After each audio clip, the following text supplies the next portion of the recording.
이 시간 저와 여러분에게 주시는 살아계신 하나님의 말씀은 에베소서 4장 29절에서 5장 4절까지의 말씀입니다. 에베소서 4장 29절에서 5장 4절까지의 말씀입니다. 신약성경 314쪽에 있습니다. 제가 한 절, 여러분이 한 절 함께 교독하고 마지막 절은 합독하도록 하겠습니다. 무릇 더러운 말은 너희 입 밖에도 내지 말고 오직 덕을 세우는 데 소용되는 대로 선한 말을 하여 듣는 자들에게 은혜를 끼치게 하라.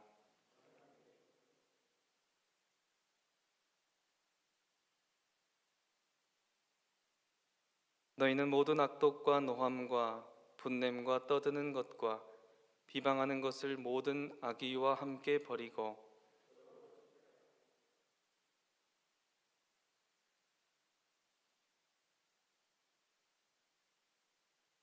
그러므로 사랑을 받는 자녀같이 너희는 하나님을 본받는 자가 되고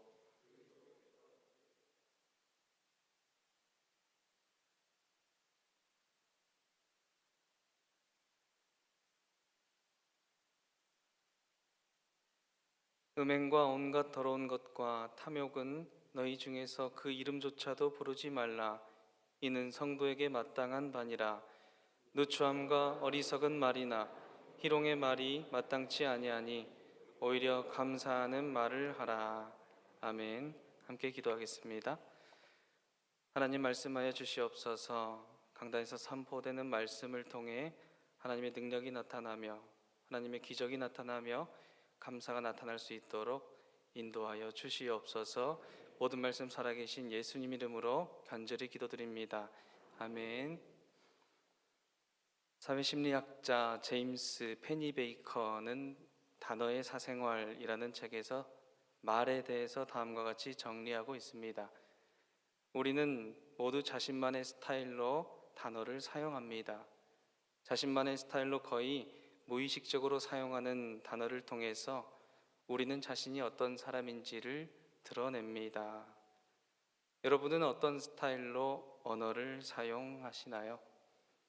그는 사람이 사용하는 단어에는 지문이 있다는 가설을 세워서 20년간 연구를 했습니다. 그러니까 사람마다 단어를 사용하는 스타일이 다르고 그 단어의 집합체들을 잘 살펴보면 그 사람의 언어의 흔적, 언어의 지문이 나타난다라는 말입니다. 그 언어 지문에는 그 사람이 어떤 생각을 해왔던 사람인지 또는 어떤 사고 체계를 가진 사람인지를 알 수 있다라는 것이죠. 우리가 하루에 사용하는 단어를 쭉 녹음해서 다시 되감아서 다 조합해 보면 어떤 현상이 일어날까요? 그래, 이런 얘기도 다 포함이 되죠. 남성은 대개 7,000단어를 쓰고요, 여성은 13,000단어 정도 쓴다고 합니다. 그것을 다 조합해 보면 나의 사고관이 무엇인지, 내가 어떤 생각을 하고 사는지 그 세계관이 나오게 된다는 말입니다. 그리스도인도 언어의 스타일이 있습니다. 믿지 않는 사람이 예수님 믿는 그리스도인의 말을 들으면 도무지 이해가 되지 않을 때가 한두 번이 아니라고 종종 말을 듣는데요. 예를 들면 이런 겁니다. 시험 잘 봤어? 라고 말하면 노력은 했는데 생각보다 못 봤어. 그런데 왜 아무렇지도 않아?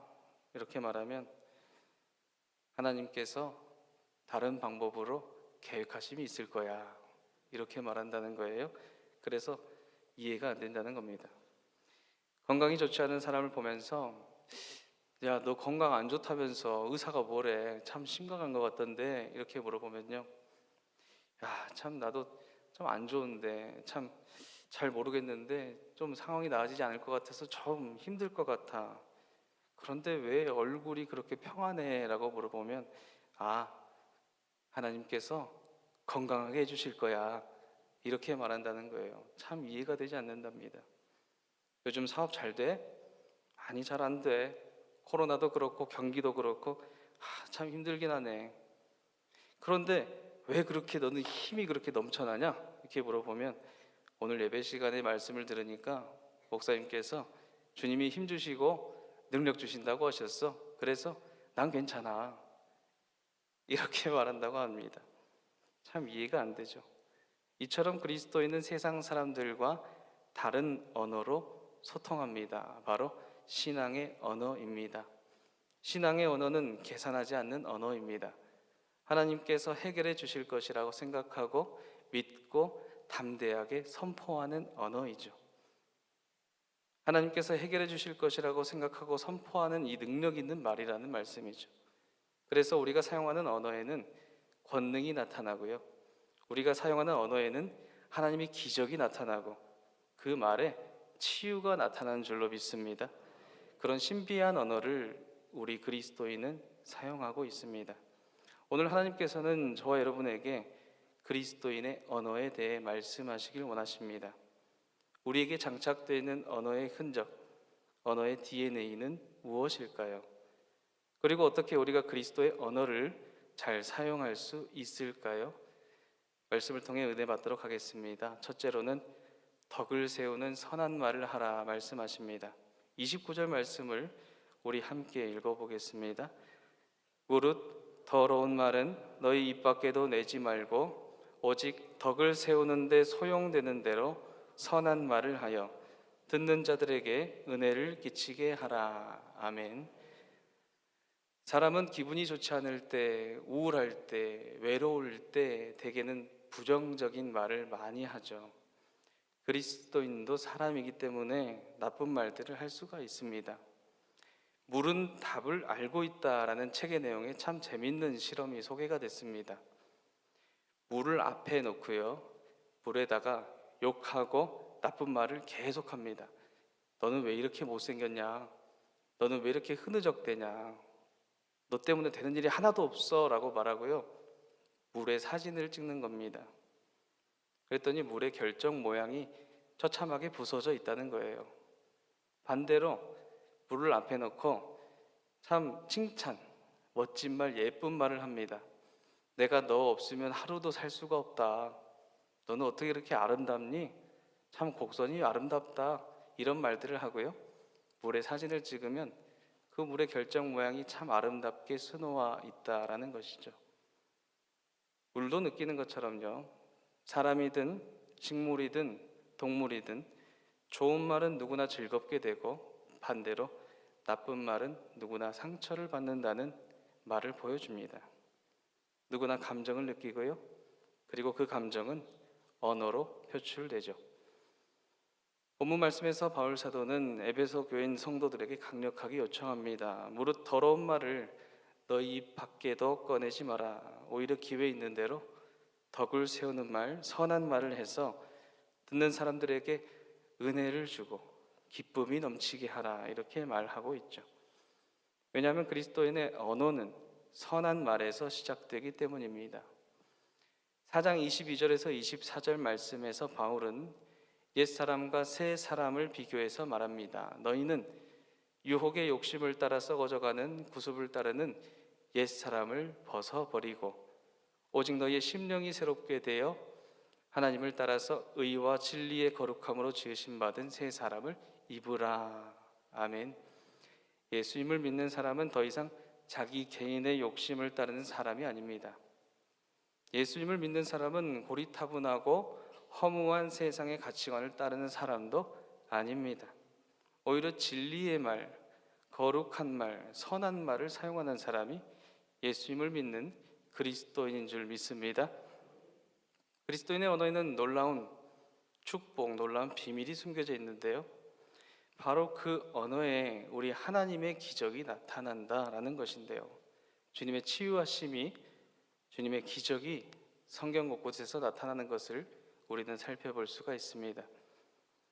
그 중에 사무엘상 17장에는 다윗과 골리앗의 싸움이라는 유명한 이야기가 소개됩니다. 그런데 테이프를 조금 뒤로 되감아서 다윗이 골리앗과 싸우기 이전의 상황을 살펴보면요, 다윗과 사울 왕의 대화가 참 의미 있습니다. 소년 다윗이 아버지 심부름으로 형들에게 먹거리를 주러 갑니다. 근데 다윗이 형들한테 왔을 때 저 앞에서 골리앗이 이스라엘 백성을 욕하고 있는 거예요. 야, 너희 중에 한 명만 나랑 싸워서 이기면 내가 너희들 종이 될게 헤헤 하고 비웃었을 것 같습니다. 화가 났습니다. 아니, 글쎄 다윗이 어떻게 생각했는지 모르겠지만 화가 난 나머지 사울 왕을 찾아가죠. 그리고 대뜸 말합니다. 아이, 왕이시여, 저 블레셋 놈 때문에 정말 상심하지 마세요. 제가 나가서 싸울게요. 사울 왕이 이렇게 말하죠. 야, 네가 그 어린 소년이잖아요. 네가 저 블레셋 놈과 싸운다고? 어림도 없는 일이야. 너 싸울 수도 없잖아. 저 사람은 어렸을 때부터 용사로 훈련된 사람이고 너는 소년이야, 소년. 이렇게 말하는 겁니다. 사울은 계속해서 다윗에게 야, 너는 어리다. 너 소년이다. 전쟁 경험도 없지 않냐?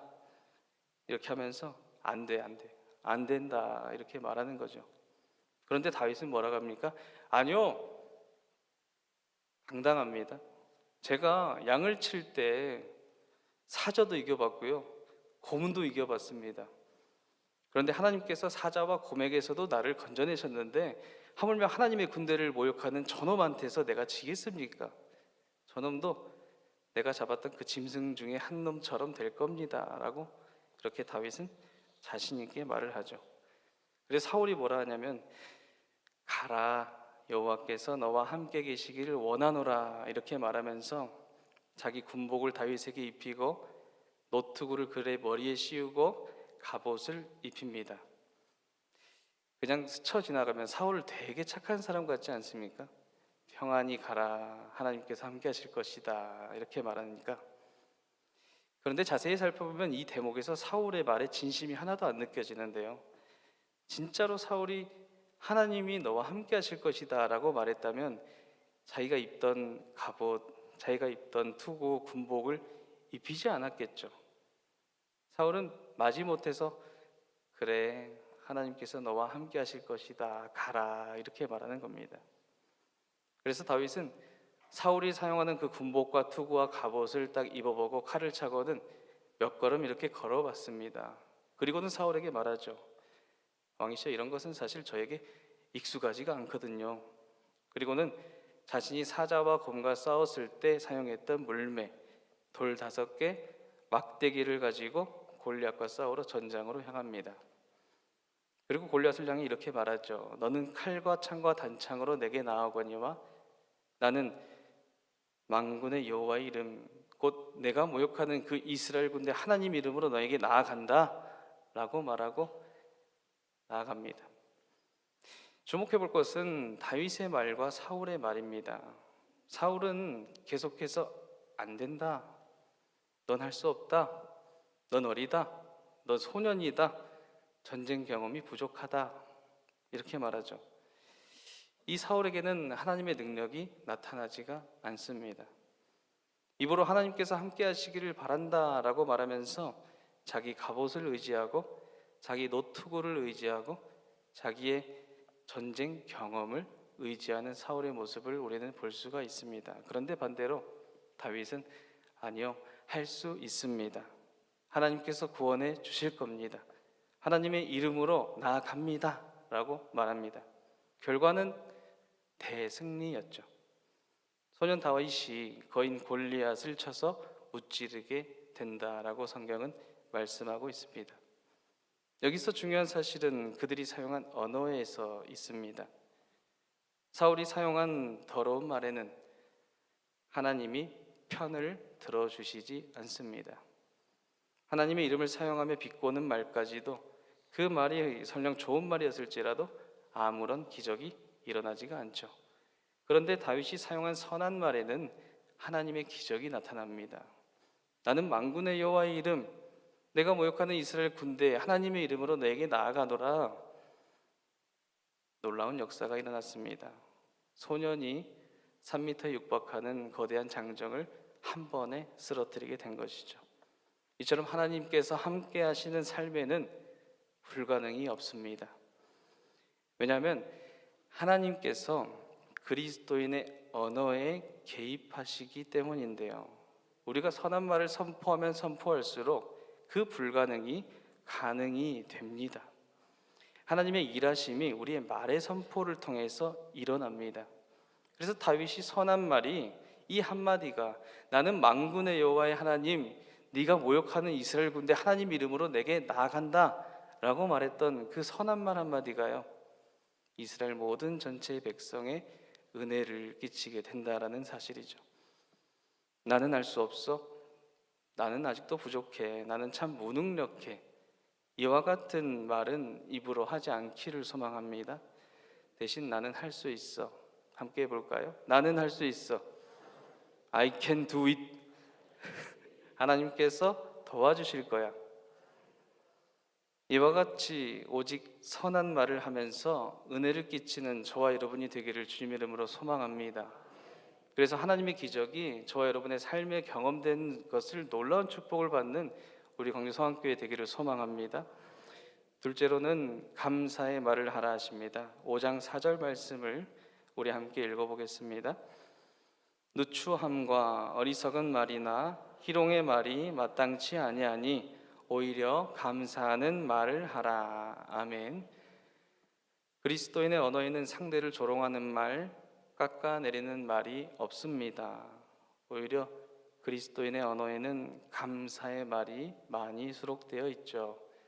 우리 주님을 보면 주님은 그 입에서 선포되는 말씀이 참 주옥 같지 않습니까? 그런데 이 말들을 잘 보면 감사의 말이 넘쳐나세요. 늘 감사를 선포하시고 축복된 말씀을 많이 하셨어요. 내 믿음대로 될지어다. 달리다 굼 소녀야 일어나라. 나사로야 나오너라. 하나님이 너희와 영원토록 함께 하실 것이다. 주님을 보면 항상 긍정적인 이야기, 회복이 되는 이야기, 치유가 되는 이야기들을 제자들에게, 사람들에게 선포하셨음을 알 수가 있습니다. 죽은 사람이 일어나고요, 못 보는 사람이 보게 되고, 못 걷는 사람이 일어나고, 한센병이 나아버리는 사건들이 주님의 말씀의 선포를 통해서 일어났다라고 성경은 말씀하죠. 또 주님이 감사기도 하시면 기적이 일어났습니다. 우리는 성경에 나타난 오병이어 사건을 기억합니다. 4가지 복음서에 모두 기록된 오병이어 사건이 모든 복음서 기자가 기록할 정도로 참 중요한 이적 중에 하나입니다. 성인 남성만 5,000명, 어린이와 여성을 포함하면 수만 명 사람들이 모여있는 그 빈들에서 주님은 감사기도를 하십니다.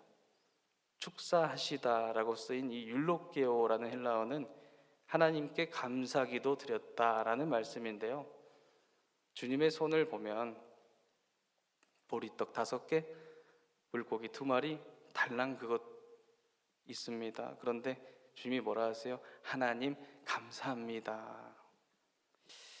다른 복음서와 다르게요, 요한복음 6장에는 오병이어 사건에 대한 2 제자의 반응이 나타납니다. 주님께서 많은 사람들을 보시고 이들을 먹일 떡을 어디서 살 수 있을까라고 빌립에게 물어봐요. 근데 빌립이 말하기를, 아니 이 사람들의 끼니를 최소한으로 때우기에도 주님이 200데나리온이나 부족한데요. 빌립의 이 말은 이 빈들 근처에 주님 사올 떡도 없고요, 게다가 우리 돈도 없고요, 우리 상황이 이거 아시잖아요. 참 그러면서 빈정대는 말을 하는 거거든요. 그보다 조금 더 침착했던 사람은 안드레였던 것 같아요. 안드레는 주님 여기 떡 5개와 물고기 2마리가 있거든요. 그런데 이게 무슨 소용이 있겠습니까? 라고 말합니다.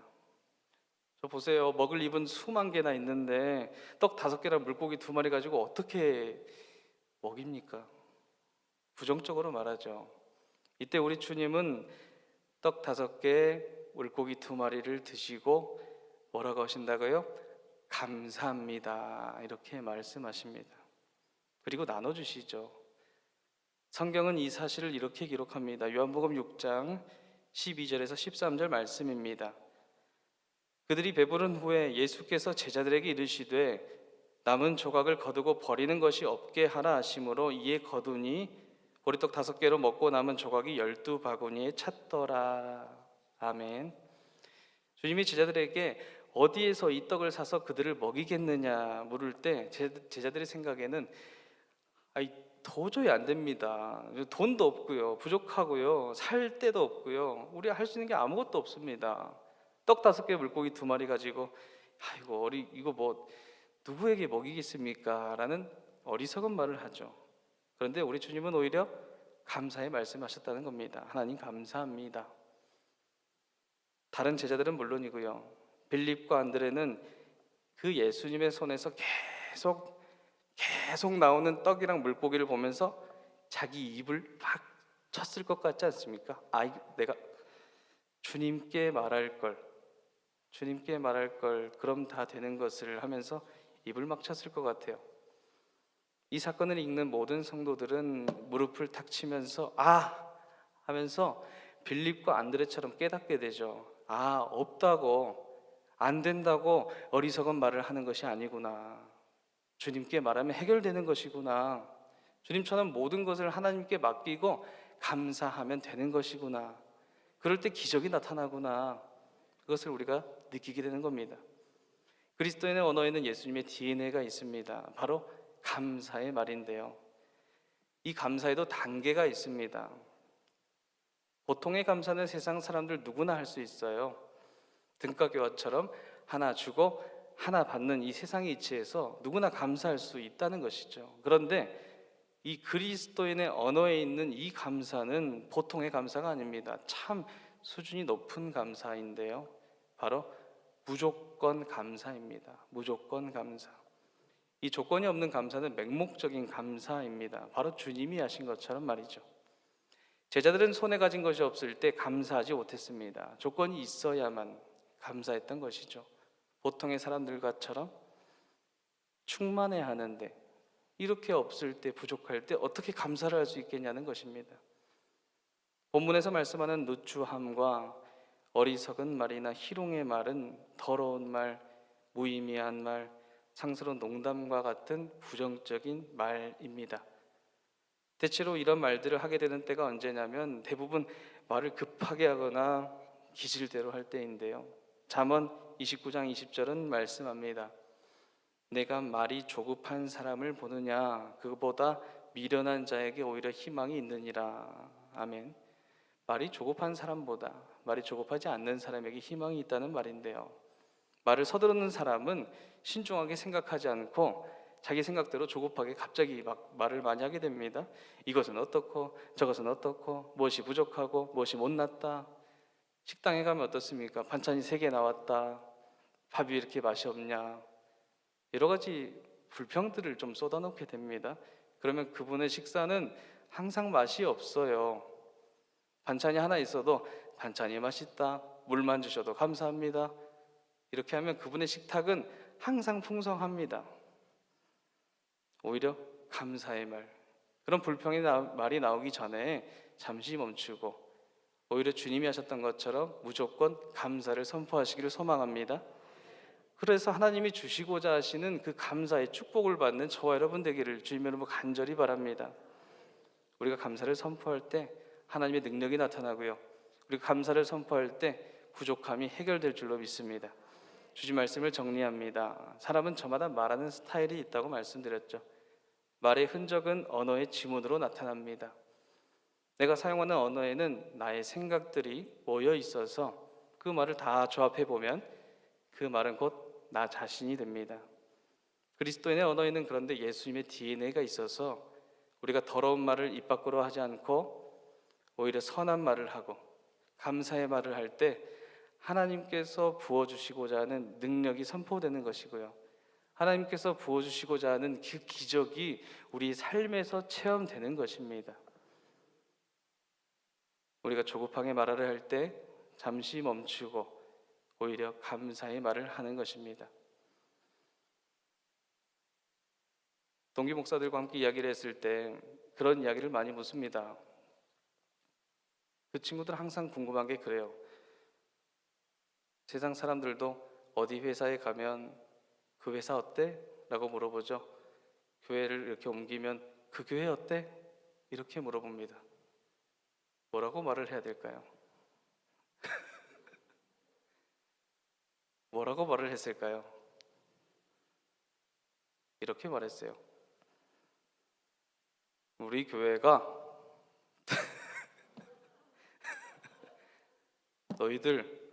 우리 교회가 광주 성안교회인데 대한민국 최고의 교회다. 우리 장로님들이 훌륭하시고 덕망 좋은 분이시들이다. 우리 권사님 집사님들 만나봤더니 정말 섬기기를 좋아하시고 충성되게 일하시는 분이다.